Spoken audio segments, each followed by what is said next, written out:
Hello and welcome to Resync, an Assassin's Creed podcast. I'm your host Landon, joined as always by my lovely co-host Lucas. How you doing, buddy? I'm doing pretty good. It's late. I'm tired, but doing pretty good.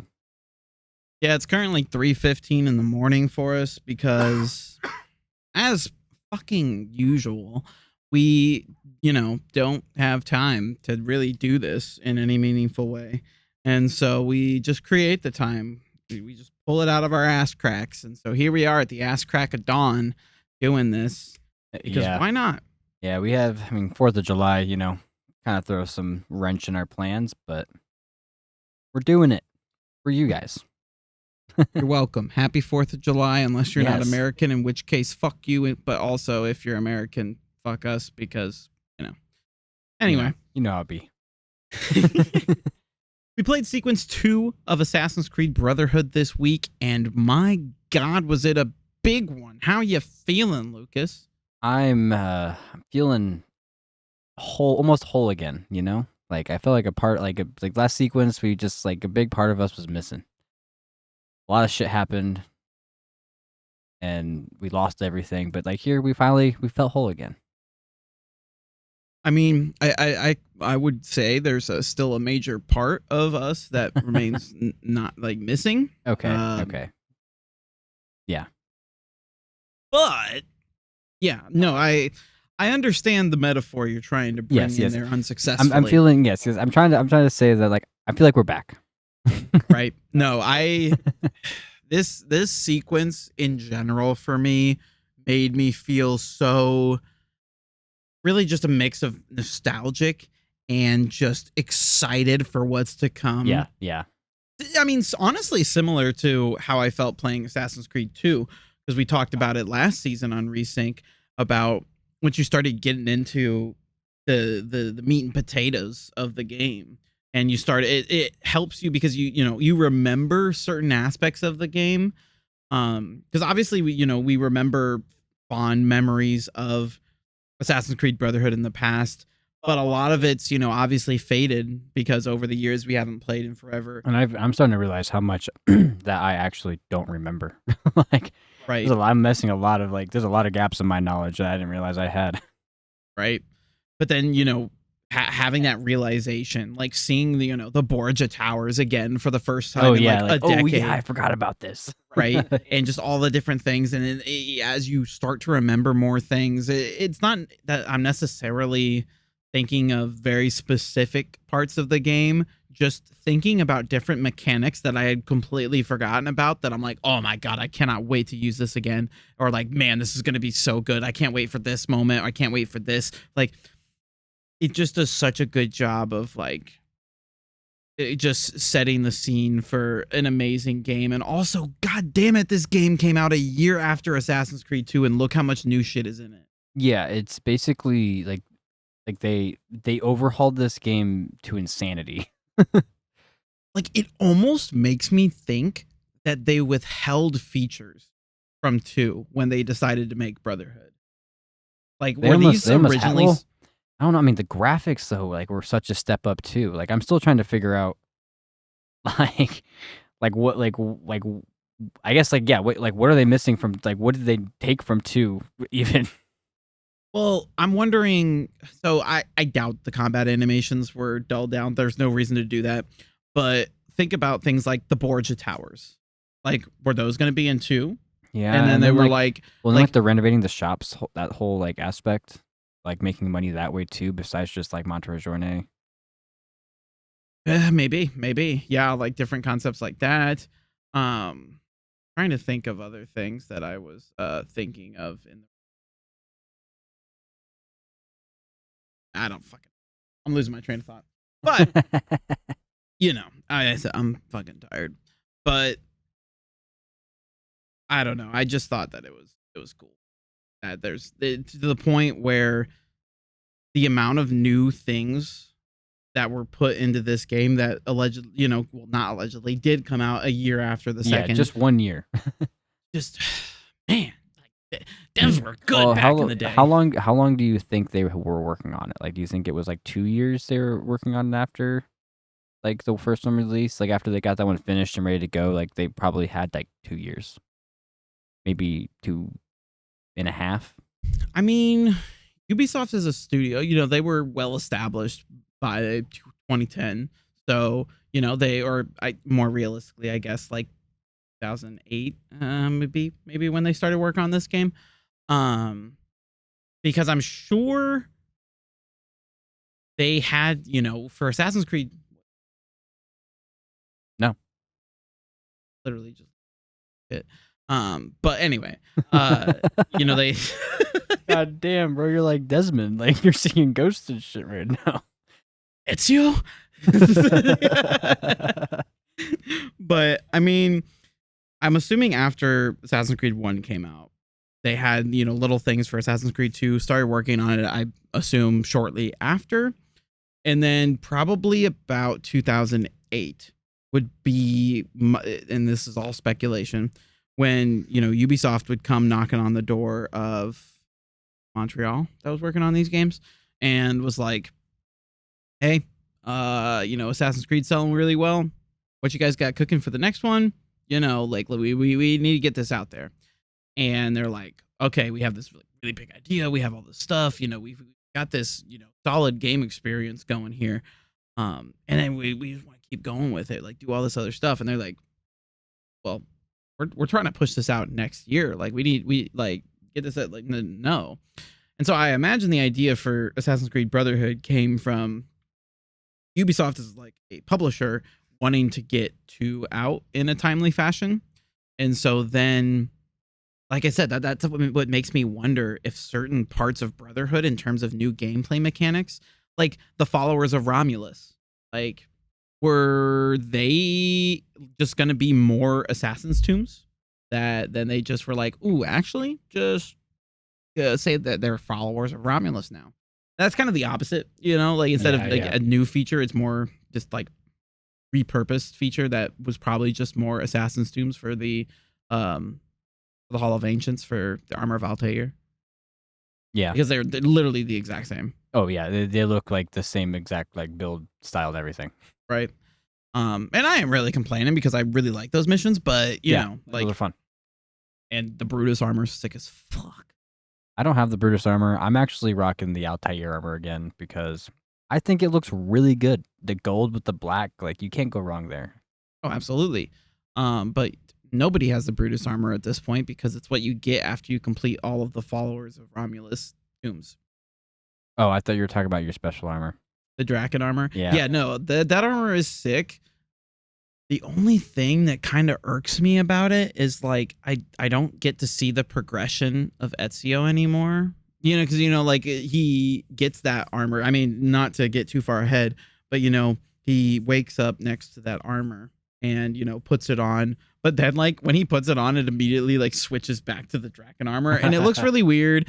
And then he buys Spalders, which again we talked about Assassin's Creed 2 about how you see the progression of Ezio. I don't see that anymore because I have the outfit on. I'm like, don't know if I like this. I've been debating switching it back. I'm thinking like once I have access to like more dyes and stuff, I'll probably end up taking it off just because I remember I did like some of the like dyes a lot more in this game.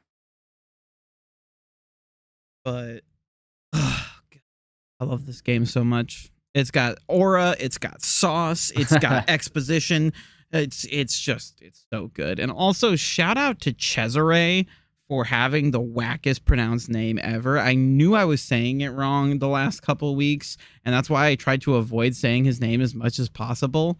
But spell your name like Caesar, you're gonna get called Caesar, you fuck. I don't know what to tell you. Cesare, my ass. But anyway, you got any other general comments about Sequence 2 and just the game so far before we get into the bones of it all? Not really. Like this sequence, I feel like does a pretty good job of like setting up how I feel about this game. Yeah. Because like it's kind of the beginning of like what my favorite aspect of this game is. It's like kind of like this is like almost like the birthing of that idea. No, that's fair. And it does a really good job of both showing a continuation of a lot of narrative and gameplay elements from the last game, and then being like, okay, there's all of that stuff that you really loved from the last game, and then here's some really enticing new stuff. Yeah. And that's just the tip of the iceberg. Yeah, just you wait. So it's I'm super excited. Like this sequence got me really excited to play the game, even though it was long as shit. I mean, we didn't actually really talk to. How long did it take you to get through this, roughly? It took me like probably was like an hour and 45. I mean, to be fair, I did a lot of fucking around this sequence, but it took me 2.5 hours to get through this sequence. Which I immediately texted Lucas. It might have been about 2, but it was like 1:45 to. I don't have an exact time. I don't remember when I started, but like but just roughly. Yeah, it was a long sequence. There was a lot of stuff here. A lot of stuff, and like they introduced so much. Like it wasn't just like here's the story. It was like here's a bunch of stuff that's gonna kind of happen, right? And there's even a fair bit of side stuff that you can already do. You know, it introduces you to the sync points. It introduces you to the Borgia towers, to the followers of Romulus. Although that the kind clusters. of, directly leads into, you got clusters. The truth is back. And you've got, flags. You got feathers. They said all the shit from the last games. We're going to put that in there. And then we're going to add even more because god damn it. And also we made this in a year. Bullshit. Yeah. No way. Like I said, like people they tried to give God of War Ragnarok shit for reusing animations from God of War. And it's like, oh, well, it's a sequel. Like, why wouldn't you? Like, obviously, try to save time. Shit, they didn't even reuse anime. I mean, I'm sure they reused some animations. Like, I'm sure the parkour mechanics. Most of them, though, are like brand new. Yeah, like the combat mechanics are new. They added on to those. And they only had a year. Yeah. Like, again, I'm sure some of that crossed over before too, so I imagine it was probably like a 2-year development cycle. Like the fist boxing in this game, elite. Like the hand-to-hand combat? Yeah, the hand-to-hand. I haven't messed around with it yet. Like even the counters are sick. Like you break arms and shit. Like it's cool. Yeah, there's so much here, and I think like we talked last week about it feeling like Tears of the Kingdom to Breath of the Wild. Like, I think this is another credit to it with like, obviously it owes a lot of its success to Assassin's Creed 2. And I would still overall put 2 at the top of my list of Assassin's Creed games. But Brotherhood is just right fucking below it, man, because of all the cool things it added in just such a short time, which you can debate whether you want to put that into the discussion on a game's quality, because, it shouldn't matter whether a game took a year or 10 years. The end result should be what matters. I almost wonder if like they basically had like the bones of the game made, because like 2 was originally supposed to be like, or Brotherhood was supposed to be part of 2, right? Like I wonder if they basically had the bones of the game done, which would basically just be like having a lot of like the early model, like the early like buildings and stuff like that. And just like kind of basic story structure. And then they had basically just a bunch of time to refine everything. Like just to be like we're just dotting I's, crossing our T's, like making sure that this game is like perfect because they have the time to. Like they already are like way ahead of their deadline. I mean, it's because definitely... because their deadline was probably like a year before, and they're like, okay, we're extending like a year, and they were already into it. They probably just had a lot of time to just refine the game. You had me, and then you lost me, because if they would have been done, then it would have been part of 2. But obviously, it wasn't ready yet. Oh, well, okay. That's what I'm saying. On. I think it might not have necessarily been that it wasn't ready, more so that I mean, I'm sure there were little things that needed polished, but maybe more so for the fact that they were worried about the game being too big. I could see that too. So maybe it wasn't that it wasn't done. It was the size of the first game. That's like a 25-hour like. It's about like 20 hours. 20 hours, yeah. That's a long game, especially 15. Back in the day. Like, I guess it'll be something to pay attention to going forward about like the narrative pacing of Brotherhood. Because like so far, I have no real concerns with No, the and it's like pacing. it's been kind of like if anything, it's slow. Like if like I thought like it would be faster because it's slower, like 'cause it's like it's less game, but it's pretty slow. Like it's introducing you to a lot of like to things pretty slowly, I think. Yeah, I mean, yeah, it'll be something to pay attention to. Maybe this might already be answered and we just don't know. But at least it's something interesting to discuss or debate about, theorize over. Yeah. But anyway, the proper sequence. Let's get into it. Which it starts off with a pretty significantly long, like I could be wrong here, but I think the longest modern day sequence to date that Oh, we've had. absolutely it was, yeah. And Yeah, you had like to there's do a a bunch you lot had to that do a bunch happened. of stuff, yeah. Which again, I mean, okay, so shout out to our Patreon subscribers. Go on over to patreon.com/resync podcast and you can check out this month's bonus plus episode where we talked about the modern day storyline and we had a bunch of discussions about I'm losing my train of thought here once again because I'm so fucking exhausted. Um but fucking check out the bonus plus episode. It's available to paid subscribers, and I was talking about the modern day storyline and about how it overarches, right? And how I think the modern day storyline should build and become more, like have more depth there, whereas the past storylines, the historical settings, I don't necessarily want or need a super large scope. I think they can take, obviously like have like narrow stories because even, in terms of the plot, when in the first game, the reason they're experiencing Altair's memories is for a very specific reason. It is a de facto narrow scope because they're Yeah. looking for the apple. And so because of that, it's not like, oh, we're really interested in the life of Altair. No, they only care about this one thing. And it makes, it keeps that scope narrow. And I think that that's a benefit for that. Whereas the modern day, the scope kind of branches out and gets bigger. And, in terms of a franchise, that's how you can grow and develop your franchise. So, we're getting further in, we're getting more depth and complexity. And then as a result, added time and gameplay to the modern day element.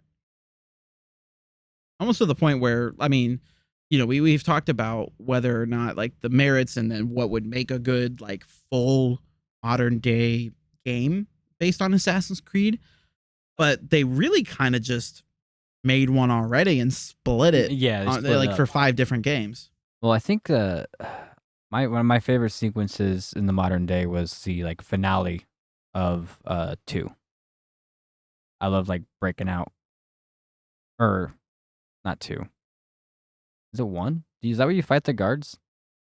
So that was the starting sequence of 1, and then at the very end you have to leave because they find us. Okay. In both the beginning and end you're fighting guards. Of But the like you're a little first? Of the basic at the first? beginning of the game, and at the end you have all of Ezio's abilities. Oh, of 2. Okay. Yeah.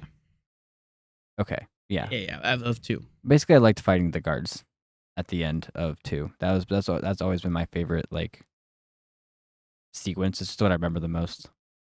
But Like so far, or just in general for Desmond? honestly, just in general. Damn. Because for me, it is easily the Abstergo segments in Assassin's Creed 3. I don't even have to think about it. I don't want to get too deep into it because I mean we'll get there eventually. Maybe that's what I'm thinking of. Like when it's all like, yeah, I don't want to say a whole lot to spoil, but like 2 seconds. 2 seconds. Yeah. But yeah, no, we were talking about the same thing, but he was thinking of Assassin's Creed 3. Yeah, I was just dumb. I was Now like, I gotta in do my some head, I was like, editing. I feel like I didn't think it happened, but yeah, sorry, you have to cut out like 30 seconds of silence. I mean, I could technically include it. You guys will find out in the final, but I think it'd be fun. Oh, we like to have a good time here. But anyway, outside the Animus. Desmond, Back to the sequence. Lucy, Rebecca, and Sean arrive at the Auditore Villa, the assassin's last maintained stronghold in Italy. Which kind of confused me because there's no one fucking there. There's no equipment. What do you mean it's the last maintained sanctuary? It doesn't look maintained at all. And you literally have to break into it. Yeah. Like, how is it maintained if you have to break? If it, like, when was it, like, they, like, hold on. Like, because the beginning of this sequence starts off with you following that ghost, right? When you get there. Not technically. Like remember how- the end of last week when all that stuff started? The cutscene? Oh, And then yeah, we had to that's wait right. That's forever? right. I forgot that happened after. Okay. So, but I mean, yeah, it's just a long cutscene of them arriving at the getting villa. there, and then they like unload the van, basically. Right. But yeah, it's fucking, yeah. I don't know. Yeah, I would say like they could have easily said abandoned stronghold in Italy. That would have made a lot more sense. But even then, like, because the beginning of the sequence, like, they have to like break into it, and it was kind of clear that it hasn't been like into since Ezio escaped it. Except it was. Because he finds the older Oh Ezio. yeah, that's right. I forgot about that. Bozo. But yeah, I mean, it's very clearly abandoned, and there doesn't seem to be any modern assassin technology, equipment, presence, anything. But it's a maintained stronghold. Huh? Make it make sense. I don't know, but that was weird to me. But I'll let it slide. Anyway, Rebecca claims the Piece of Eden was hidden in 1507, but a memory within a memory blocks her from accessing it. They agree to set up shop there while looking for temples that Minerva mentioned. So, unable to figure out a way into the sanctuary, Desmond notices a remnant of an ancestor, which was Ezio. Because at the time when I was taking the notes, I wasn't 100% sure it was Ezio. I was like, let's see a hooded person running. Oh yeah. And so I was like, yeah, this notices a remnant of Ezio taking a secret underground entrance. And so, he sees him doing a whole leap of faith, and Desmond's like, fuck it. And this is the first time. Yeah, I literally have that in my notes. It's the first like leap of faith that you see Desmond do. Okay. I couldn't remember if we'd seen one prior. He did the platforming in the. Yeah, but there's no nothing to jump into in there. Right. Yeah, that's what I was thinking too. I couldn't remember for sure, which is they even kind of make like a deal about it. Like Lucy's like, "Oh, that was really awesome or cool or something." Right. I don't know, but she was like basically like, "Yeah, that was badass." And he was just like, "Just felt that's what I do, man. Just jump off things. Do it all day. Don't. You said it a computer." So you know what? Us gamers are warriors too. Yeah, we do the same thing that Desmond does. Exactly. I got you don't know if I have the bleeding effect or not. I'm an assassin too, bitches. Fuck with me. But so Desmond does the leap of faith, and him and Lucy look for a way to let Sean and Rebecca inside from above, because it essentially, leads to an underground entrance. And to the largest underground cavern that should never exist for a tunnel to go outside. that's it was so intricate for no reason. Like, it could have been a straight line, and that bitch was like, it was way too grand. I wish they had mentioned something about like the historical context behind it, because I couldn't tell if it was supposed to be the Auditore family crypt, because again, that was a side mission. They kind of made it sound like it was like a septic. Oh, like a fucking Italian septic system. Yeah, because he said because he had to swim through all the sewage and stuff. We're kind of getting ahead of ourselves, but yeah, right. Yeah, I don't. Fuck if I know, man. You know what? This plot doesn't make any goddamn sense. Bad game. But yeah, there's some weird stuff in here if you really try to dig into it. But yeah, suspend your disbelief there for a little bit, and yeah. So he's following Ezio's ghost. That is also true. But sorry, I was drinking some Red Bull there. Getting that energy back up. I'm sure fucking trying. But Desmond sees Ezio leading the villagers out after the Borgia attack from sequence 1. Which is kind of, I kind of really like this sequence though. This like part of it, like it was cool Right. seeing like it was like the escape in reverse, but like you still got to fill in with the escape. Like you got to see him go out and run out. Right, because obviously a lot of that was like cut, Yeah, like they cut right after he runs through there. Mm-hmm. Right. Oh, yeah, it was interesting to see, a little more added context for sequence 1, as well as, moving the plot forward for the modern day. Yeah. Like I said, we talked a great deal about in this month's Bonus Plus, brought to you by Patreon. Check it out. Yeah, do it. It's really cool. But worrying that he'll end up like Subject 16, Lucy dismisses him because he starts, getting upset, and he's just like, hey, I'm seeing shit. Like, this is really weird. And Lucy's Yeah. like, shut the fuck up and focus on what we're doing right now. Yeah, it's like, remember, you're Desmond, you're not Ezio. Chill. It honestly kind of pissed me off because, bro, if you were seeing fucking ghosts, would you not also be freaking out and being like, Yeah. hey, are we sure that this Animus shit is like good in the long term? Because, all of the subjects have either died or went crazy. Yeah. It's a valid concern. I feel like it's a valid concern. I feel like he should, and like, I feel like ignoring the ghosts, I feel like might make it worse. Like, that's how you got like schizo, like. But would you rather interact with the ghosts? Yeah, totally. And that doesn't make you schizo? No. All right, whatever you say, boss. But as they make their way through the catacombs, whatever the fuck you want to call it, Desmond continues I called to it a see maze because it was ridiculous the amount of like climbing and like weird paths there were. and boards still available And after boards, 500 yeah, years. which they even comment about. Right? Makes sense if it was like marble or some shit, but yeah, or like even just fucking stone. Yeah, But those are all that wood, some good wood, some assassin's wood. Assassin's like just grade. because you made a funny haha comment about it doesn't make it any less realistic. I know. Like, how are we gonna fix this plot hole? I know, we'll make a joke. We'll just make a joke about it. You know what? Fuck it. Why not?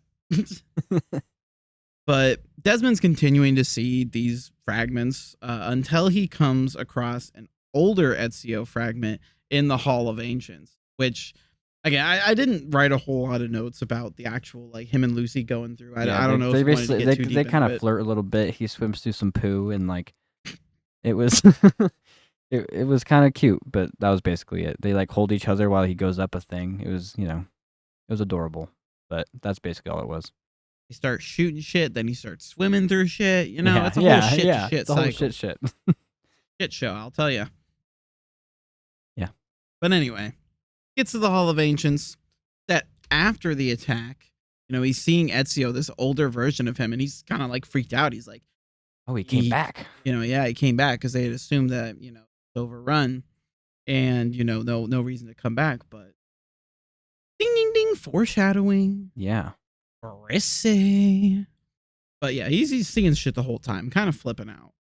But like, once again, Lucy doesn't give a fuck. But they open the secret bookcase for Sean and Rebecca, get them down, and when they open it, they notice this like Triforce ass multi-triangular symbol that was, they assume, left by Ezio. Yeah, and it had like numbers on it that are assumed to be dates. Yes. So using Eagle Vision, which, again, another thing, we're now 2 and some change games in, and they still haven't given any like narrative reason for Eagle Vision, because it would make sense for Eagle Vision to be in the Animus because some weird glitch in the code, but Eagle Vision in real life doesn't like. What's the narrative explanation for how that? how I've always imagined it, at least, is like it's like a type of hyper focus, like that, almost like because monks can like kind of put themselves in the state of like hyper awareness and stuff like that. So I always, like, in my head, I imagined it like he just puts himself into like a state of like hyper like absorption of just like his senses, so that he can just like take in everything, and like it's like it's just a heightened state of observation. Fuck it, good enough. Yeah, I mean, it actually have to be like a trained technique that like you would learn, and that's why I think it's like a bleeding effect because like it's something that you'd have to learn over time how to like kind of get yourself into that like mental state to observe. You know what? Fair enough. Because it does seem to be something that only Desmond and his ancestors can do. Yeah. Or at least, a small subset of people, because, a lot of times Desmond will use it when the other assassins can't. And they're Oh like, they yeah. don't see things and only Desmond is seeing them. So, mayhaps it's like a skill that's, yeah, like you said, like Like passed down yeah. through the bleeding effect. And it is, I don't know if it's been outright said that he got it from the bleeding effect, but it's been kind of heavily implied. Yeah, especially at the first game, like with the like glyphs and stuff, like because you weren't able to activate Equal Vision until like the last part of that game, Yes. and they kind of mentioned bleeding, like I think the sequence before that, so like Right. it's kind of like implied. So yeah, he does use the Eagle Vision to see 3 hidden numbers: 1419, 1420, and 1421. Yes.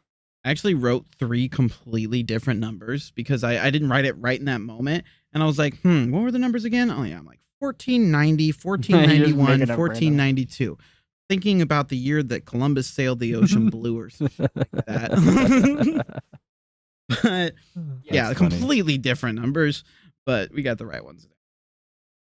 And so they set up the Animus in the sanctuary while Desmond attempts to route power and Sean hides the van. They got no power, which is another thing. Like maintained motherfucking assassin's hideout has no power. They gotta plug in these. Okay, first of all, what the fuck are these weird devices? You ain't never had a fucking an electric Wi-Fi adapter? Literally in my head, I was like trying to figure out. I was like, what in the like how does this work? Like, what in the science are they doing? And I guess like maybe some Tesla shit has happened in there, but I don't know. That Well, just seems they're tracking them through the cell signal. it just There's seems no really cell signal here, but we're gonna use some sort of beaming technology to just beam the fucking electricity down there. Even though apparently cell phones can't do that down here, but electricity can. it just seemed absurdly sci-fi for something that probably did not have to be that absurdly sci-fi. Like they could have just like tapped into some like main or something. You know what I mean? Like Right? Like you're telling me there wasn't an extension cord? yeah, that like you can just... I was like I felt like there's a way better solution than to just go like super sci-fi with it. Like I was like, man, that's some like high tech shit right there. Well, this was 2012 and they made it in 2010, so maybe they just had faith that we'd come up with some shit by then. Who knows? Whatever. Yeah, it is 2012. I was trying to remember if it actually, because I obviously I know 3 set in 2012. How far ahead the original games were set. But anyway, so yeah, you get sent on a little fetch quest to put these weird wireless electricity adapters on the breaker boxes. Yeah, breaker boxes. Yeah.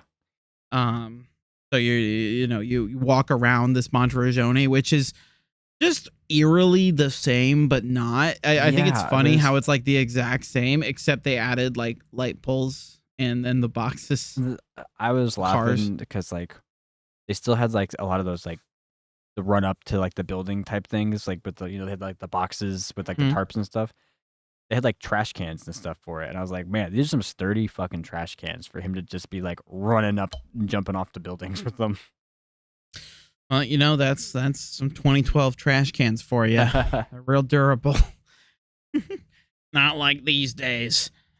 But yeah, there was some lazy coding there. I'm not gonna lie to you.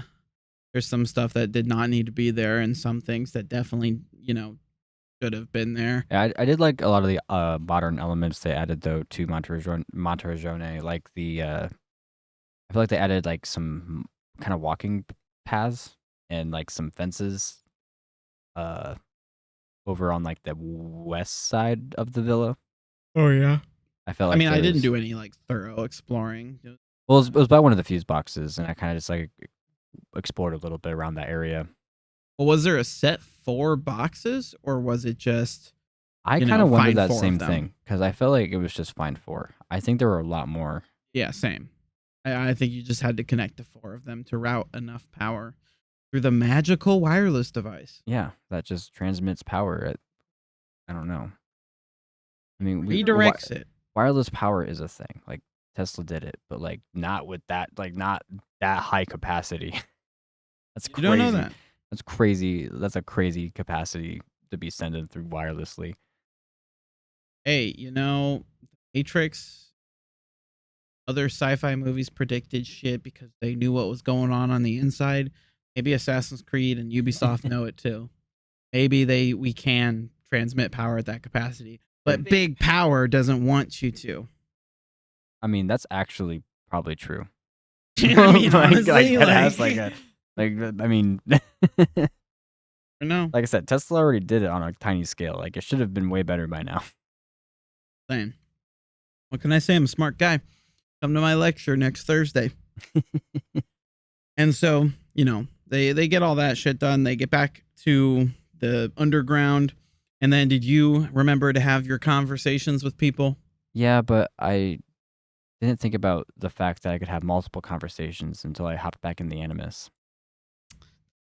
Oh, you sweet naive boy. I know. Honestly, there wasn't a whole lot, but there was one interesting tidbit which leads to my trivia question this week, which reminds me, we never talked about trivia for last week. Oh yeah. Yeah, let's go over that now. Yeah, 36 minutes in. Don't patronize me, damn it. What the fuck was the trivia question last week? Oh, yes. What month is this taking place in? The main events of Elements. And it's actually the exact same month that Sequence 2 is in. Because I asked you, it's in 1500 when the events of this game start taking place. Technically 1499. But then it rolls into 1500. What month?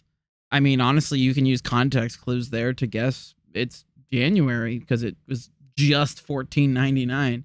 I mean, technically you could, if you didn't know how far away like Rome from Firenze, or I guess technically Monteriggioni, you might not necessarily be able to guess very accurately, but I believe they said they only rode for a few days.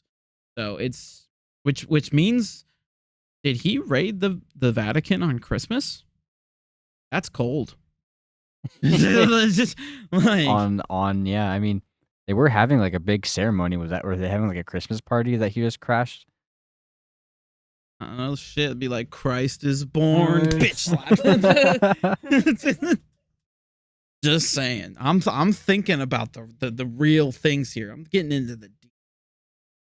No one else thought about that. Big Christmas wasn't thinking about it. Yeah, I like the idea that it's on Christmas. Hey, I'm gonna write a fucking essay about it. Come to my other lecture on Friday. Hear more about the theology of Christmas beatdown. Anyway, this week's trivia question coming up. So congratulations to those that got January right. You are a smart cookie. So when they get back, Desmond's asking, I went with Lucy first, no particular order, but Desmond asks Lucy about next steps, where she tells him about the assassins attempting to pinpoint the Templar's satellite launch facility, trying to figure out where it's at. That's essentially what the majority of the assassins are doing. And then she also says that they're combating the Templars' search for the apples, trying to run interference, giving them more time to find these temples and the apple that they're currently searching for.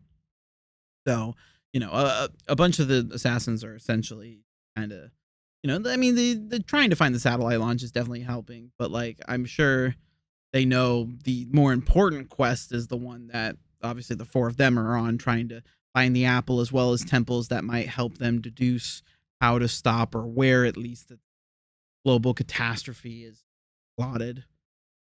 So, essentially being like, they're on side quest right now. Yeah. They're playing support, which I mean, fair, but you're telling me they couldn't send another assassin like over? Like, why does it have to be 4 people? Like, I do know their numbers are limited. I'll give them that. They spent a lot of Assassin's Creed 2 talking about how, their ranks were super low. Right? So, I mean, whatever. But tell me you couldn't introduce one new character? I feel like pieces of Eden are a pretty important thing. Like, you're telling me, like, you couldn't have a few extra. You can make the argument that a smaller team is able to be a little more discreet. More covert, yeah. Yeah. So, but what's one more person? 5 people. Yeah, I mean, they need that. They need a brute. They need some guy who can just kick ass. It's not that Desmond can't kick ass. I mean, he Right. can, but like, I They feel like need a tank. They you need a tank. Bartolomeo. Yeah, exactly, exactly. That's who they need. Yeah. Modern day Bart. Modern day Barty. Oh well. So, next, Desmond asks Sean about serious numbers, seeing if he has any idea what those numbers mean. Wall, which Sean eventually admits he needs to figure out more research because he starts spitting out some random history facts for 1490 and was it 1419 and 1420, I believe. Yeah, basically the 1400s. He was just like naming events, and he was trying to think of anything relevant. And one of the dates, I think it was in 1921 or something. He was just like, I have no idea what happened in that year. I'll research some more history and see if I can come back to you on that. Right.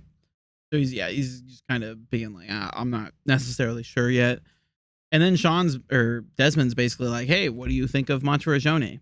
And another fucking rude, dumbass comment He's from such this a group. bitch. Because so did you have that conversation? No, I didn't. But Okay. like, he's just a bitch. So no, but I mean, well, I was already pissed off at Lucy for dismissing him, and then he's like, yeah, what do you think of this really cool historical place? He's like, well, it hasn't been touched, so that means it's dead, and I don't care. He's like, because Desmond, he was like, I don't particularly give a shit, essentially. And Desmond was like, well, why not? It's a part of history. He's like, no, history's living. It changes. This has been abandoned. It hasn't been touched. It's dead. It doesn't matter. Like, the fuck do you mean? This is an ancient assassin sanctuary. It's cool as shit. Yeah, and I feel any like that's nerd the would stuff be you wanna obsessed see. with it. Like, you want to see like this, like the hidden, like that's history. Like the stuff we don't know. Like that's history. Like what? Yeah, brother. Yeah, whoever the fuck wrote these modern day sequences, like some of the dialogue shit, needs to be fired. I hope they're no longer at the company. Maybe they're why maybe the good people got fired and this is all we got left because they've been pissing me off today. But whatever. I mean, Sean's always kind of a bitch though. Like, yeah, but at least he was a logical bitch. Yeah, that was his thing. He was a smartass and he was a bitch. That was a dumb thing to say. Like that doesn't make any sense. Yeah.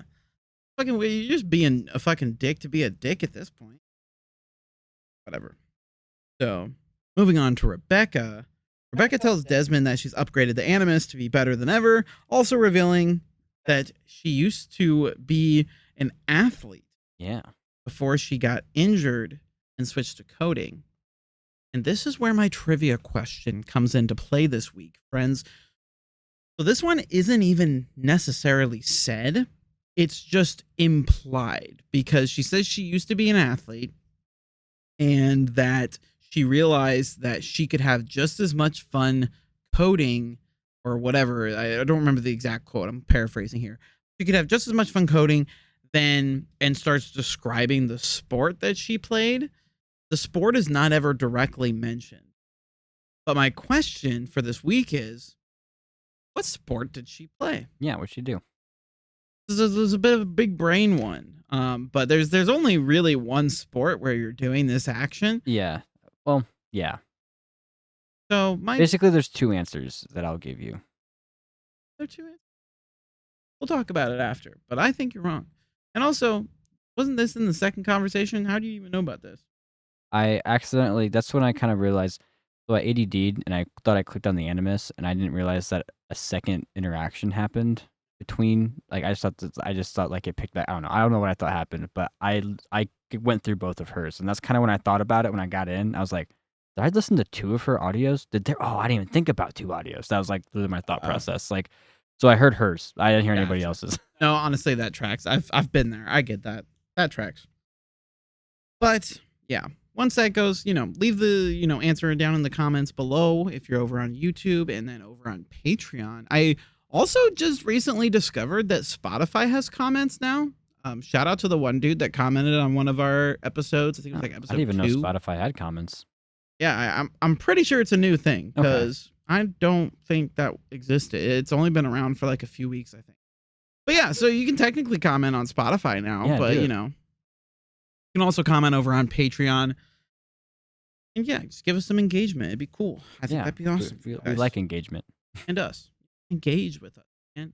I'm trying to put a ring on your finger, girl. Damn. But anyway, you get back into the Animus finally, with Rebecca explaining that there's new virtual training missions that will test your skills. So now they added a challenge mode because Batman Arkham Asylum took off and they said, oh. So we've got challenge modes now. Yeah. And I haven't really messed with any of them, but they seem cool.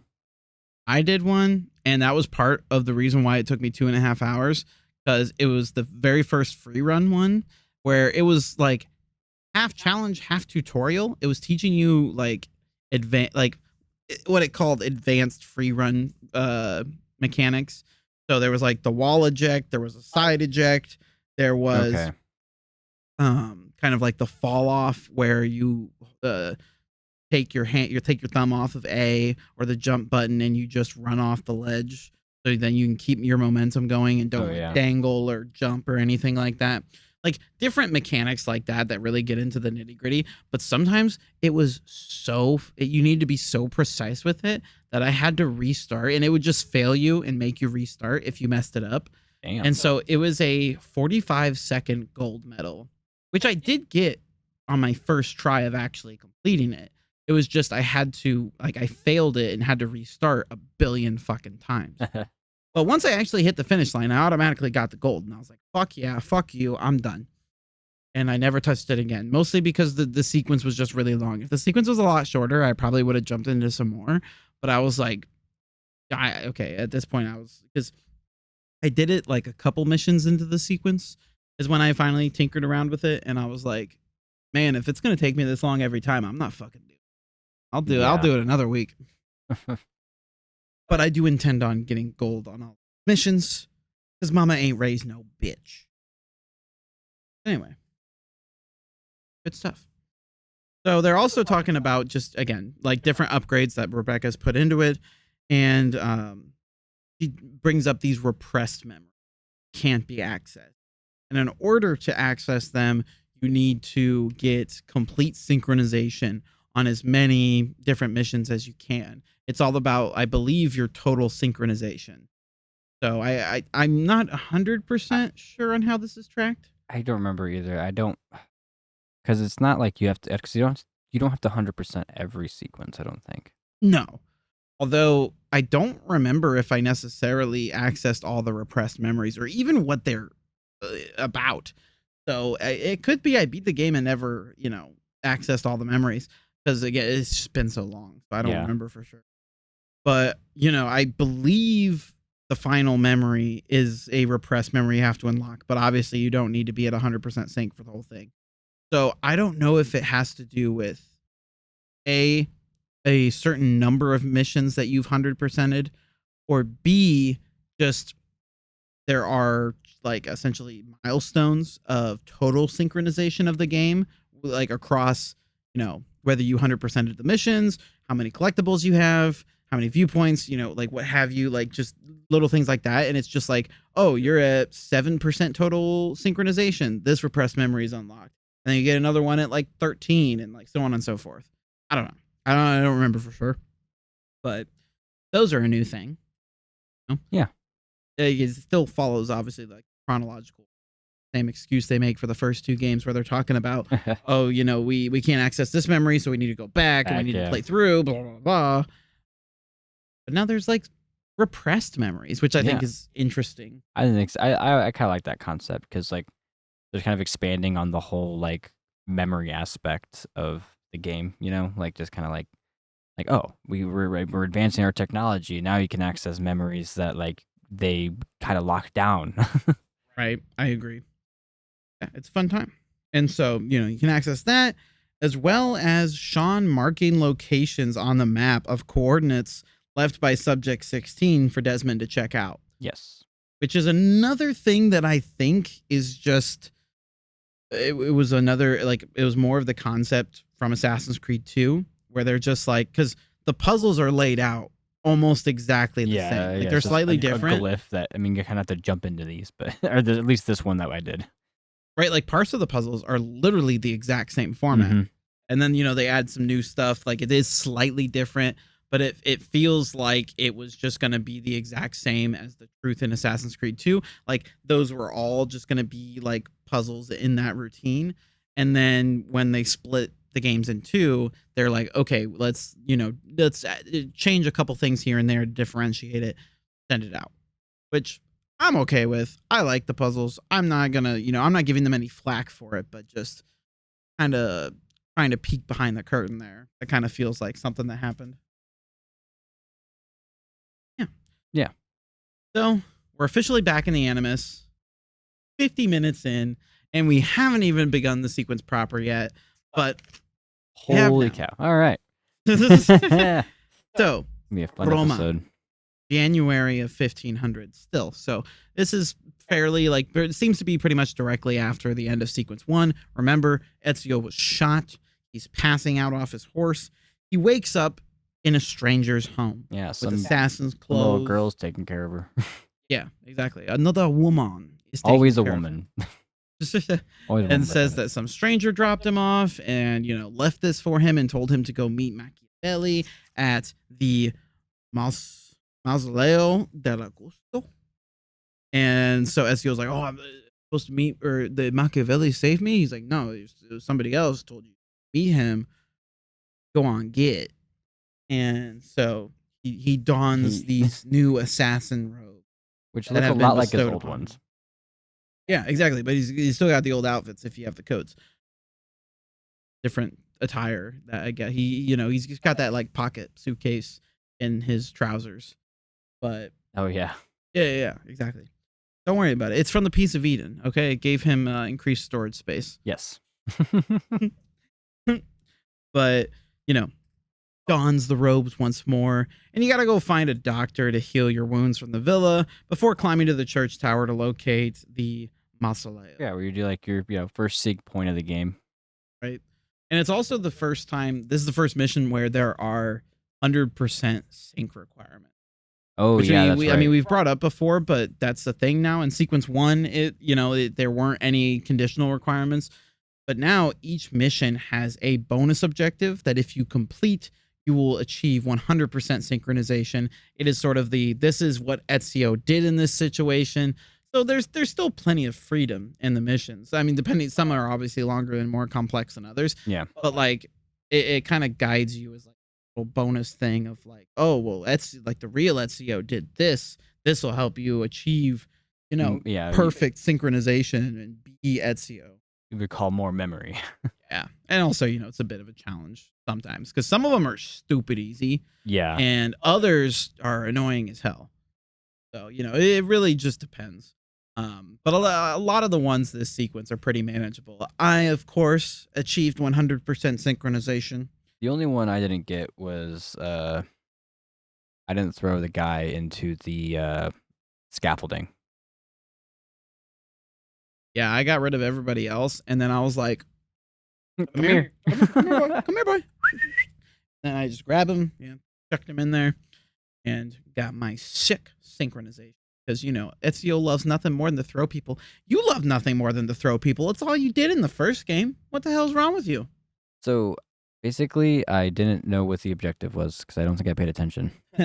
And then I saw it after, and I was like, oh, I failed it. That tracks. But, yeah. One of the objective, I don't necessarily remember the 100% sync for every single one of them. No. Maybe I will be able to. I don't know. Not going to necessarily try to. But I know this one was to not lose any health. And so I was super worried about making any sort of jump on the way over to the doctor. So I just walked all the way around the house, go down the stairs and walk over to the doctor because I was just worried I was going to accidentally lose health. I don't know how you would lose health. That's I was because you couldn't do any, you could go limp. It might have been a gimme since it was the very first. Maybe, episode. yeah. But I literally, because my guy I couldn't jump, I couldn't do anything, I couldn't attack. My guy was holding his chest and barely walking. Oh, I didn't even think about that. You couldn't have even done it. Right. Yeah. Well, you learn something new every day. So, yeah. I'm assuming then, yeah, what is a gimme? I guess you could maybe you could technically wander into some soldiers and be like, fuck you. And Or just like bump into them a bunch like until they got mad at you and like fuck if I know, man. I just work here. I feel like you should get an achievement for not 100% syncing the first mission. Yeah. It's something like Rome's Biggest Loser or something. And it doesn't even like it'd be one of those hidden achievements where it's like it doesn't even explain how to do it. It just says, really? You like, how did you even do this? But anyway, so yeah, you go to this doctor, he gets you healed up, and he's like, hey, you're kind of an old guy. You're old. You gotta chill out a little It's bit. gonna Here's take some you a medicine. little bit to heal. Yeah, but you gotta, this is kind of gnarly here. And Ezio immediately is like, all right, I'm gonna go. Here we go. Yep. And then he's like, man, he fucking called me old. What a bitch. What a bitch. And so fucking climbs up this church tower. You do your first sync point of the game. Yeah. Just, I mean, not too much different from the last games, but Rome. Still good. Cool. I mean, you gotta love the sync points. They're a staple. I'll always be cool with them. I always loved, just getting the view of the vistas as we are now in Rome proper. We've visited a couple's time. Well, was it a couple or only one? I think it was only the one time, right? Yeah, it was only one. Yeah. So we visited once at the very end of the second game, but now we're here proper. We're in the city. We're ready to, exact revenge for Uncle Mario. Yeah. Fucking bitches. Can't believe they killed Mario. Well, it's not Mario anymore. I'll see myself out. God. But performing a leap of faith from the tower, he overhears some Borgia guards plotting to attack some. Because, they're Borgia. Yeah, they're just little literally shit. just attack. I was like, yeah, I was just attack this peasant for no reason. That's like literally what it sounded like. Literally, it was like, hey, fuck Kevin. Man, fuck Kevin. Fuck Kevin. We should beat up fucking Kevin. him up. Yeah, I'm down. All right, fuck it. Yeah, let's go fucking Yeah, kick the shit I out love of Kevin. Ezio because he's just like, okay, Machiavelli can wait. I'm gonna go beat up some people. Oh yeah, I mean, even though he lost almost everything again for the second time. The second time, like we don't necessarily know exactly how long earlier, but maybe even like early, like the day before. Bro's literally like, side quest, fuck it, let's do it. Yeah, like Bro's got some control. I'll give him that. He's a fucking hero. Yeah, he's literally just like justice any day of the week. So you have to tail the guards, and you're tailing them to the man, and you get to save him. You get to kill some guards because like fuck you guys, and you save. Oh, that's where you could take damage. That's a new mission though. No, it's not. Is it? Is it? I think it's still good as new.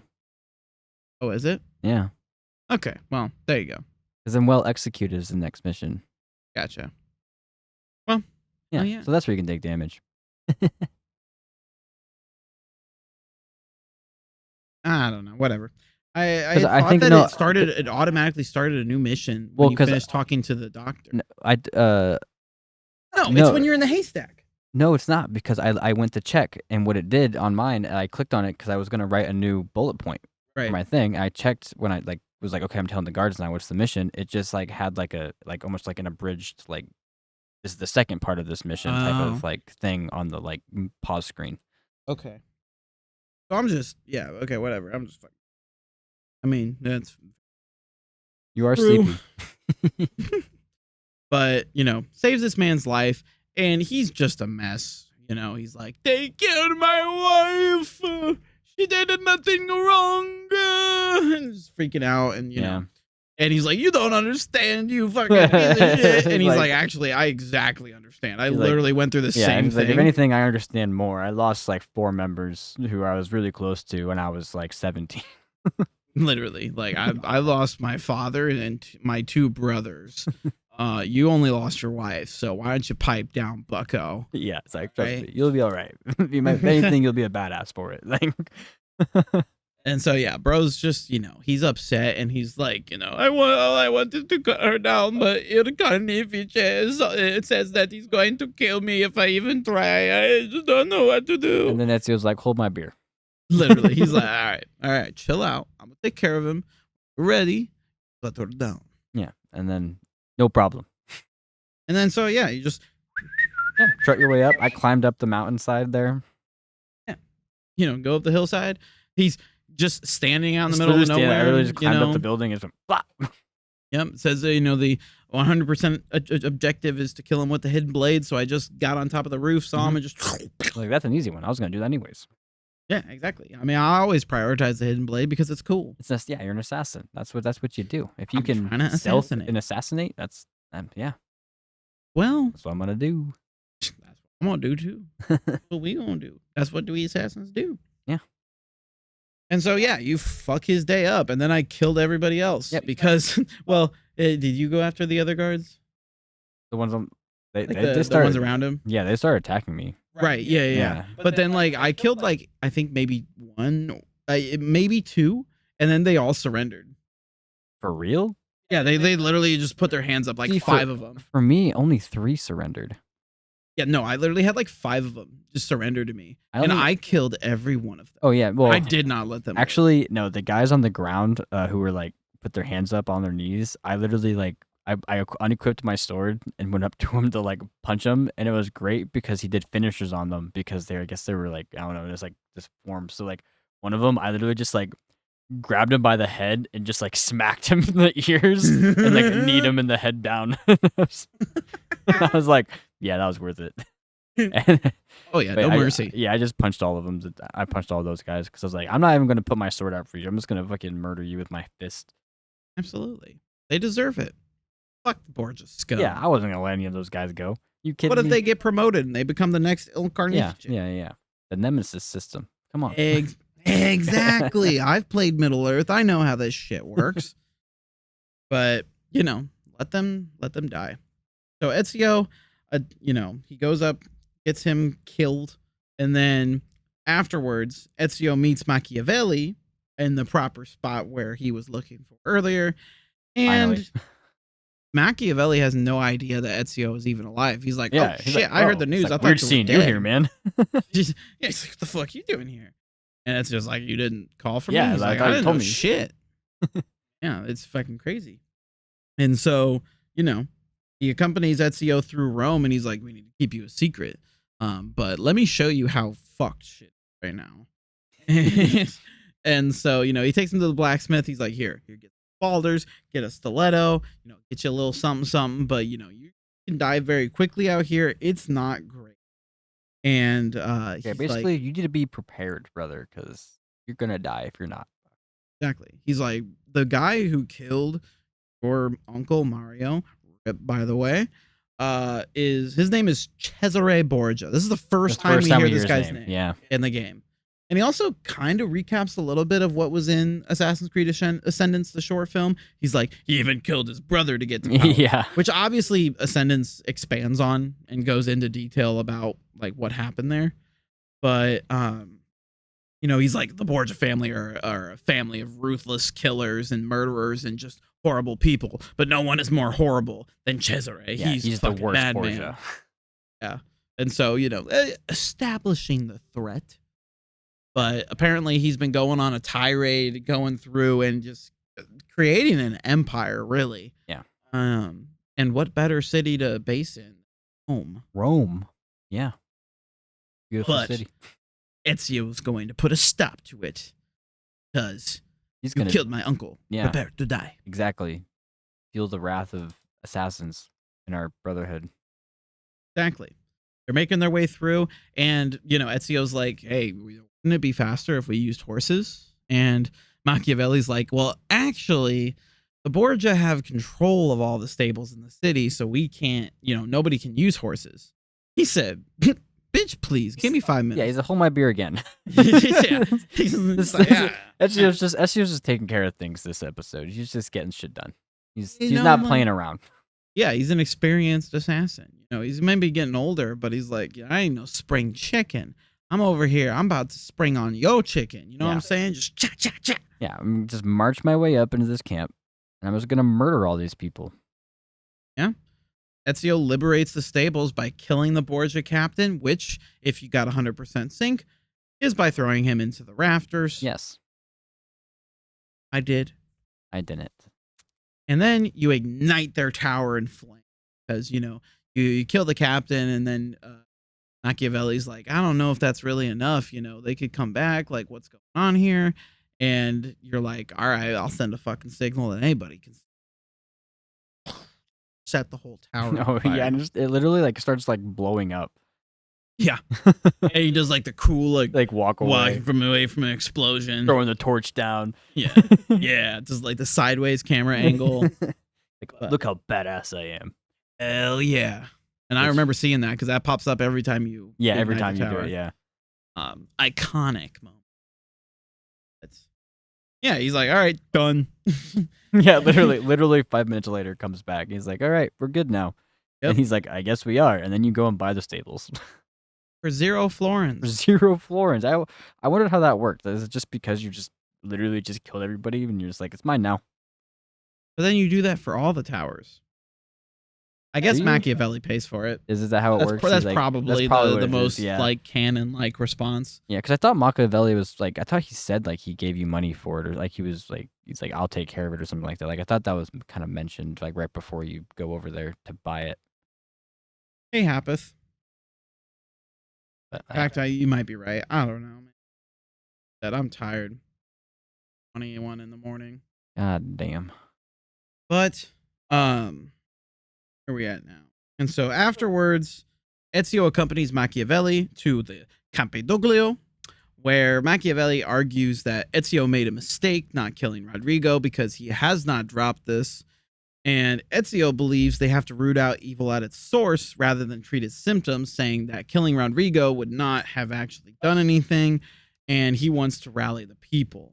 Machiavelli's like, all right, good luck with that. And to illustrate his point, a thief comes up and just takes Ezio's money. His money, yeah. And he's like, yeah, those are the people that, a recruit of yours. I love how nonchalant Ezio is that whole time. Like he gets his things taken, and then Machiavelli is just like, all right, go get your stuff. And then Ezio's like taking his time. He's like getting off the horse all slow. He's like, yeah, I guess I go get my shit. Like he almost like was like just annoyed. Like it's like he knew he was gonna get it. He's just kind of annoyed he had to do it. Yep. I just love that attitude. Yeah, I just love that attitude. Right. Just off the horse. Which I did the same thing with the Borgia. Like he tackled it. I tackle him again in like 12 seconds. Oh yeah. I'm on his ass.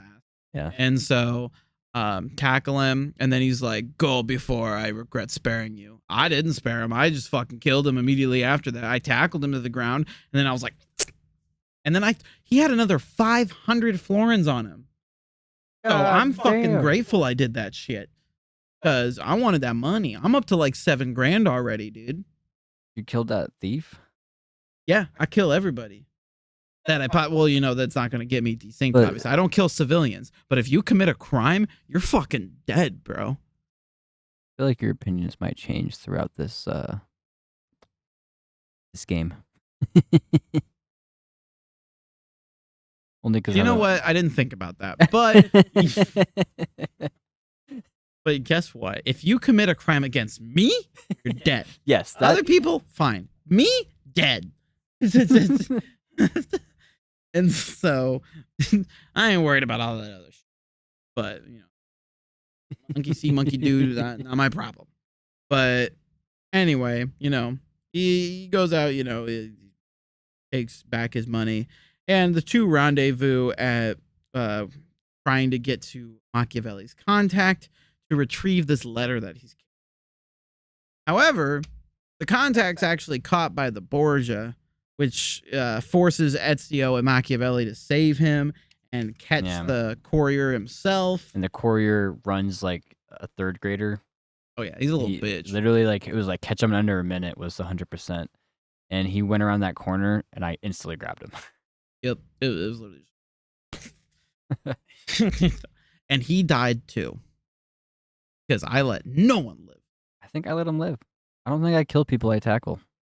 If I tackle him, I'll literally like sometimes I'll try and kill him immediately. Other times I'll let him get up, give him, a little faint hope, and then just Usually the thieves, I'll just like punch them until they're like knocked down. Then because then there's like laying and they're like all on the ground. I'm like, yeah, fuck you. Because I love doing that to the guards too. But then I'd always go around with the guards. I always like kick them till they're dead. Fair. Because fuck those guys. I don't mess around. I got shit to do. Murdering and shit. Hell yeah. Murdering. And so yeah, you get this letter, and because you're chasing after him, even though we caught him like what 10 feet away. Yeah. You now have to regroup with Machiavelli, and so you go to deliver this letter near the Term de Triano, but you're ambushed by these wolfskin clad warriors that are howling and doing all this shit. Yeah, but before that, all you heard was wolves, so like you didn't really know what was going on. You just heard like howling, and you're just like, "What the hell?" That's pretty good. Yeah. Okay. And so, get ambushed, and the 100% sync here is to not take any damage, but it took me like 6 fucking tries. It was pissing me off because then when I reloaded, one of them was almost always automatically attacking me. And so I just had to immediately counter, and sometimes it wouldn't give me enough time to even do it. So I'd have to eat a hit and just restart right off the bat. Pissed me off. Yeah, I kind of lucked out. I don't know if I lucked out, but I did my first try. I didn't really have... And I like even remember like because I was like taking notes right before what happened. Like I paused it like right when they like jumped out at me, and one of the guys was already attacking me. I kind of saw him running at me like right when that like happened. Right. So like I was like, ah shit. I was like, I'm gonna instantly take damage like right off the bat, and I was like, I kind of want to do this. So I kind of locked in like right off the bat because like I have to like instantly counter this guy when he comes at me, and like I have to just be fucking ready for it. That's fair. And I mean, I eventually learned that you essentially just have to pay attention, because one of the another things I don't think we've talked about yet is I love that their health bar starts glowing white when they're getting ready to attack, because it helps you like be like, oh, I need to attack that person next because they're about to attack me, and so it helps with that like little flow state you get going. Didn't even know. Well, you should, because it's like, yeah, it definitely helps a lot. If their health bar starts like flashing white, it means they're getting ready for an attack. Which means that when if you're doing that like one hit kill flow, you should prioritize those people so that they don't swing at you and you don't have to worry about missing a counter. Damn. I think I've just always like just watched their body, like watch the animation just to see like what like that's just kind of always how I tracked it, I think. And I don't really see I don't really see color. Shuffle. Sometimes they'll just do a weird shuffle. They do weird shuffles, but I don't do. I don't pay attention to color though, so that's probably why I didn't notice it. I'm colorblind, by the way, guys. Sucks to suck. Yeah. I don't pay attention to that shit because I'm wrong most of the time. Color intolerant. Cancel him. But yeah, he gets ambushed by all these people, and like it's a fair bit of guys. It's like fucking 10 guys. It's a lot of guys. I was kind of surprised. I was like, this is kind of a battle. Yeah, especially like take no damage during it. It was me off. Yeah. I was like, I gotta lock the fuck in here right now. What the hell? So you take out all these people, and then you're like, where the fuck did they come from? Oh, look, this hidden entrance. I wonder what's in here. Yeah, it was like a doggy door. It kind of cracked me up. Right? I was like a wolf den. Yeah. And so inside, you find the followers of Romulus. There's this whole cavern, which again is very similar to the Assassin's Tombs in Assassin's Creed 2. There's a lot of parkour, platforming.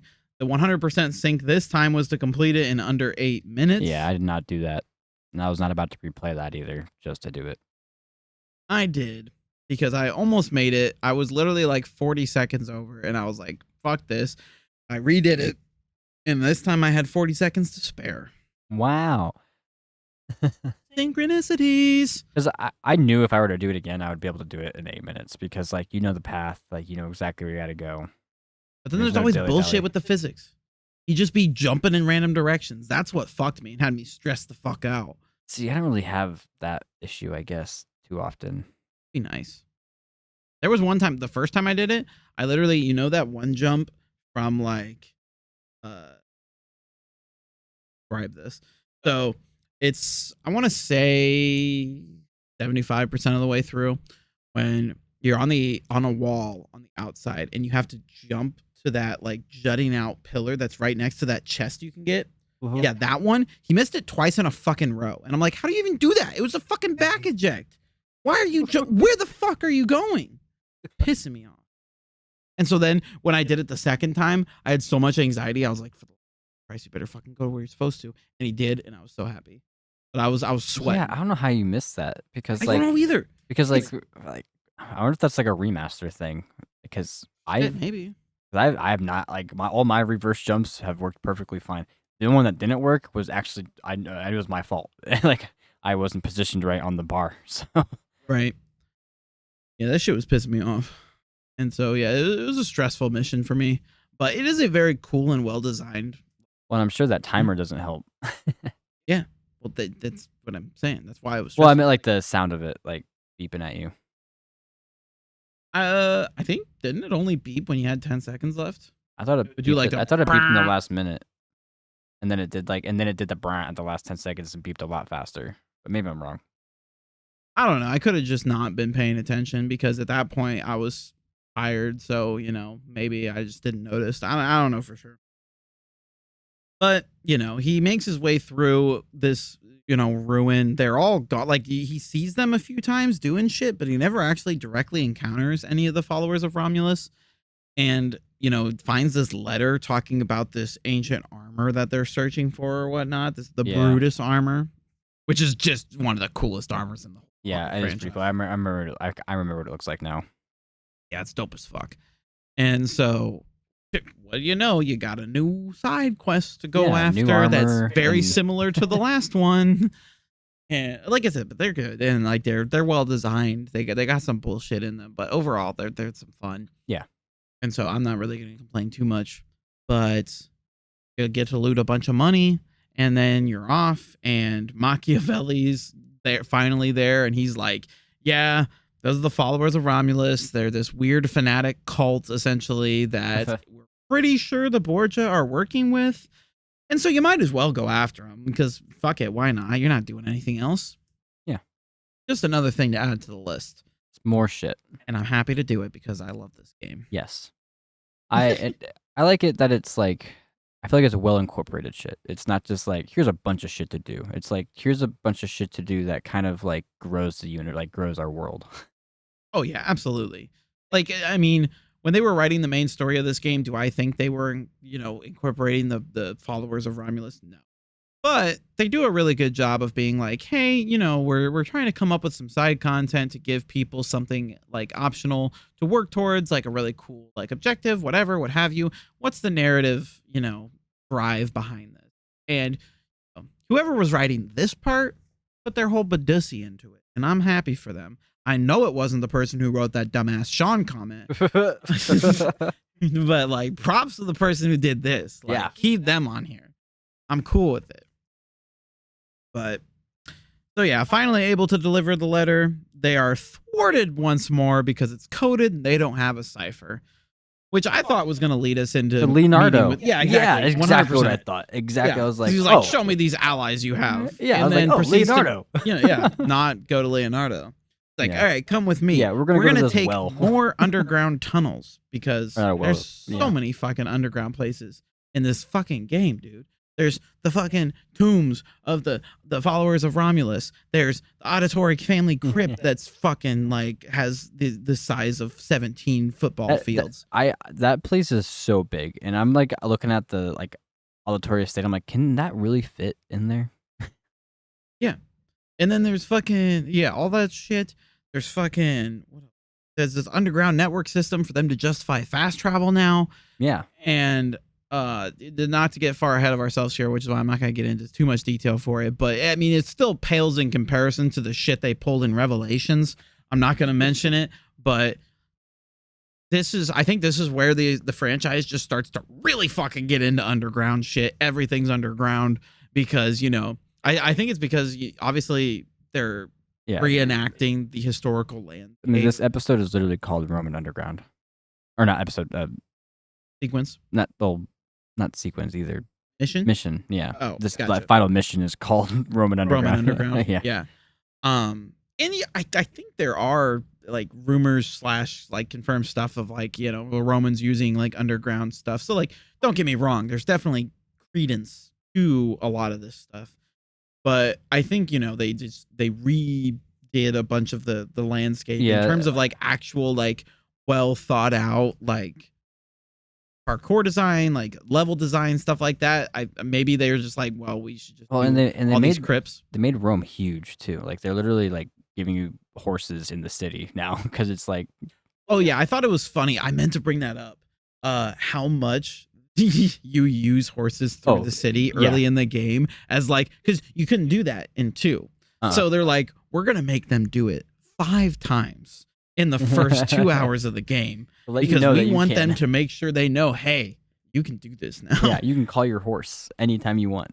Yeah, I thought it was funny. You have a mount. Yeah, because like, I mean, I don't know about you, but like, I'm not calling that horse. I like to run around and get into mischief. Oh yeah. So like, I don't care about the horse, but they're like, it's like the fucking Batmobile in Arkham Knight, damn near. They're just like, hey, look at these horses. You can use this horse anytime you want. Isn't that so cool? I'm like, I don't really care. But all right, like, thanks, I guess. Yeah, I was like, I'm gonna enjoy riding the horses. I mean, because there are times where like I definitely am gonna want to take a horse to get across the city because I'm sure lazy. like late game. Yeah, like later, done late everything. game. Yeah. Like I'm trying to just get around. Yeah. I get it, but like this early game, I'm just trying to discover stuff. You know, like I don't need that shit. Thanks, I guess. Yeah, it is nice because your horse kind of stays the same, so you can kind of pick your horse. Yeah, like so, like if you whatever horse you pick last, like whatever horse you rode last is going to be the horse that you call. Interesting. Yeah, so if you hijack a horse, that's going to be your new horse. What if you accidentally mount a horse? Well, then that's your new horse. Sad day. Yeah, I mean, to be fair, there's like 4 horse colors. So like, if you wanted to change it back to from like white to black or whatever, just. But it's not the same one. It's not Richard. It doesn't go that deep. You can't name them or anything. So like, you just pretend. You telling me it's not Breath of the Wild mechanics? You don't just pet them to increase their speed. But yeah, so like I said, they introduced these underground tunnels, which is not something that you ever get to see. It's just, again, a fast travel station that is, thinly veiled by plot armor. Yeah. And so they're like, we can use these to get across quickly. Right, yeah. I avoid fast travel at all costs, pretty much. Unless I'm like really bored or desperate, and then like I'm like cleaning up like the collectibles. I'm sure, once we get to sequence 8 and I'm doing all the cleanup, I'll be using them plenty, I'm sure. But for now, I'm just like, nah. But it forces you to use it because they go underground to get places quickly without raising the attention of the board. Makes sense. Honestly, it's a fairly good excuse for fast travel. But they do that, get back to this island thing where they meet with Fabio Orsolini, who is the cousin of a certain supporting character from the second Assassin's Creed game. Probably like one of my favorite characters too.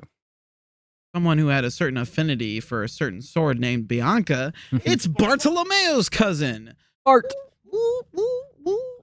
And so, little 2 mentions this episode. True. Yeah. Gotta love good old Bart. And so, they meet with him, but agree that they need more intel before moving in on the Borgia, because Machiavelli's like, all right, let's do this. And Ezio's like, bitch, you don't know shit right now. He's like, do you know where the apple is? Like, they stole the apple? Yeah. Like, do you know what they did with Katerina? What? This is like, you don't know shit, brother. Like, you have no idea what's going on with our enemies, brother. You're like, what are you doing? And then, again, the guy who's like, let's go march on their fucking doorstep is like, well, it's not my fault because the thieves ain't doing shit and the whores ain't doing shit and nobody's doing shit. And it's like, yeah, it sounds like it's pretty fucking busted over here. Let's fix it before we just fucking go about and get ourselves killed. So some good old fashioned just charisma at these people and get them going. Yeah. Let's build a brotherhood, Yeah. if you will. Go make some friends. And that is where we end off for this sequence. Because Ezio sets off Yeah. to get some He intel. literally says, I'm gonna go make some friends, and then leaves. And that's the end of sequence 2. It's a long one. Super Again, long. there's just a lot of different stuff being introduced, a lot of different concepts. We have a really long, modern day sequence, little mini thing, interlude between the two. And so there's definitely a lot of stuff to go over here. It's a long episode. But yeah, and we're, believe it or not, still kind of in the tutorial of this game. yeah, we're still learning new concepts. There's gonna still be stuff to come, much like the second game did. And so, but yeah, I mean, I'm having so much fun with this game. Oh yeah, it's almost making me like, the more I play this game, the more I'm like, man, this game might be better than 2. Maybe like gameplay wise, because like the story of 2 is so good. Right. Like the story of 2 is so good, but like the gameplay just feels so much better in Brotherhood, in my opinion. No, that's fair. Honestly, I don't blame you. Like I said, I mean, 2 sequences in, I'm kind of chilling. Though we are almost a quarter of the way through the game already. Damn. Because there's only 9 sequences. Yeah, I guess that's true. It isn't that long. There's 14 in 2. There's 9 here. We have 5 less sequences. Longer than the first game, but it actually is the same length as the first game in terms of the actual story content. There's a lot more side stuff, obviously. Yeah. You can get more mileage out of Brotherhood than you can in the first game, but in terms of like the actual like story, it is actually the same length as the first game. Just a couple more sequences kind of padding it out, spreading the time a little more evenly, which makes me think that we're going to have some really short sequences here because, like I said, this one was really long. And so I have a feeling we're going to run into some like 45-minute sequences. Yeah. I mean, because like this next sequence is probably going to be pretty long, I would imagine. Yeah, I imagine it'll at the like very after least that, be standard, yeah. if not, more, because there's still some more stuff to introduce to. But after that, I bet is some smaller sequences for sure. Which again, maybe that'll kind of show the game's flaws a little bit in the sense that you kind of start to feel like, oh, that this didn't need to be this long. They're kind of floundering around a little bit. Like, oh, these sequences are going by really fast. Like these 3 sequences could have been 1, but they're padding it out a bit. We'll see. I could be wrong. Like, but again, like I said, we both played this, but it's been so long. So long. That's remembering the details. I'm sure we'll figure it out along the way, but I'm having so much fun. I hope you are too. I mean, absolutely. Like I said, we've gushed for an hour and a half about this sequence and all of the really cool things we're being introduced to, and we're going to continue to discover along the way. But yeah, we're still in peak Assassin's Creed. Oh yeah, fucking fantastic. So excited. Ezio Auditore da Firenze is still in the prime of his life. Still kicking ass, taking names. Yeah, regardless of what that doctor said. Regardless of what that said. Fuck that doctor. We're the GOAT. Absolutely. You're the GOAT till like you're dead. Yeah, exactly. And so thank you guys for watching. Remember the trivia question for this week, which is... Oh. Remember, because I didn't. It was what sport did what sport did Rebecca play before she had an injury and switched? That was the part I was having trouble remembering Rebecca's name. I was like, shit. I knew what it was. I just couldn't remember the name. I was like, And so, like I said, what sport did she play? Let us know down in the comments below. And we will see you guys next. Well, actually, hold on. Pause. Not next week. We will see you actually in 3 weeks because I'm headed into Prime Week. So I have mandatory overtime at my day job because we unfortunately don't make quite enough with this podcast to just quit our jobs and make this a whole full-time thing.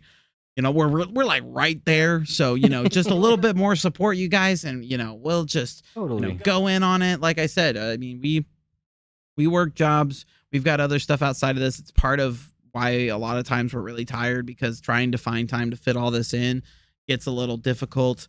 But, it's, yeah. Yeah. I got overtime for the next 2 weeks, and my overtime day just so happens to be the only free day that we have to record. And so, yeah, we're not going to be able to have Resync or our sister show Arkham Radio for that same reason. Yeah, which we for the still next have 2 to weeks. record at 5 in the morning. Yeah. Shit sucks. But we do it because we love this podcast. We love these games and we love you guys. And so we'll be back in a few weeks. Take some time if you, need to catch up a little bit. If you Yeah. haven't checked out Arkham Radio yet, what you waiting for? Do it. Yeah, it's Batman. I mean, It's what else do you frickin' need? Batman. Like, it's stealth beat 'em up. And so, check that out, do some other stuff, get ready, take some extra time playing through Sequence 3, and we will be back in a few weeks going over that and having another Bonus Plus episode, because then it'll be the end of the month. But stay safe out there. Hope you guys enjoyed. And remember, nothing is true. Everything is permitted. Arrivederci.